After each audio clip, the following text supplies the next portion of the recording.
भाजप प्रदेशाध्यक्ष रवींद्र चव्हाण यांनी मान्यता दिलेल्या भाजप उमेदवारांच्या यादीत फेरबदल करणाऱ्या चंद्रपूर महानगर भाजप अध्यक्षांना हटविल्यानंतर भाजप कार्यकर्त्यांनी एकच जल्लोष केला। खुद्द महानगर अध्यक्ष सुभाष कासनगोट्टीवार यांच्या तुकुम प्रभागातच फटाके फोडून कार्यकर्त्यांनी आनंद व्यक्त केला। पक्ष नाचविणाऱ्या महानगर अध्यक्षावर निलंबनाची कारवाई करण्याची मागणी करताना उमेदवार बदलत पैशाची देवाणघेवाण झाल्याचा गंभीर आरोप करण्यात आला। सुभाष कासनगोट्टीवार यांना पदावरून मुक्त केला आहे। हा मुक्त केला तर भारतीय जनता पार्टीतर्फे याचा जल्लोष करण्यात येत आहे, कारण की त्यांना पक्ष पुढे नाचवून टाकला होता।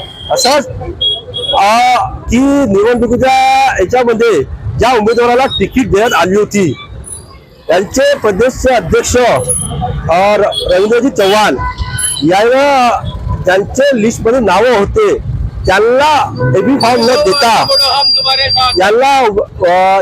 देता ज्यांचे नाव एबी फॉर्म मध्ये नव्हते त्यांना आले देण्यात।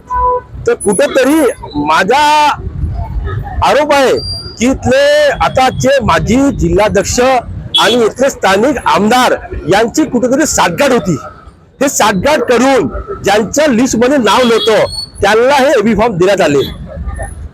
निष्ठावंत कार्यकर्ता मी कधी पक्षासोबत गद्दारी नाही केली आणि आमचे जे अध्यक्ष होते सुभाष कासनगोट्टीवार त्यांनी पैशाची देवाणघेवाण करून जे तिथून लिस्ट आली होती आदरणीय रवींद्रजी चव्हाण आमचे अध्यक्ष जे महाराष्ट्र प्रदेश अध्यक्ष त्यांच्याकडून पैशाची देवाणघेवाण करून लिस्ट बदलून टाकली आणि माझ्यासारख्या निष्ठावंत कार्यकर्त्यांचं पण नुकसान केलं आणि पक्ष पूर्ण नाचवून टाकला। आमचा भारतीय जनता पार्टी खूप सुंदर पक्ष होता, पक्षासोबत गद्दारी करून पूर्ण पक्ष नाचवला।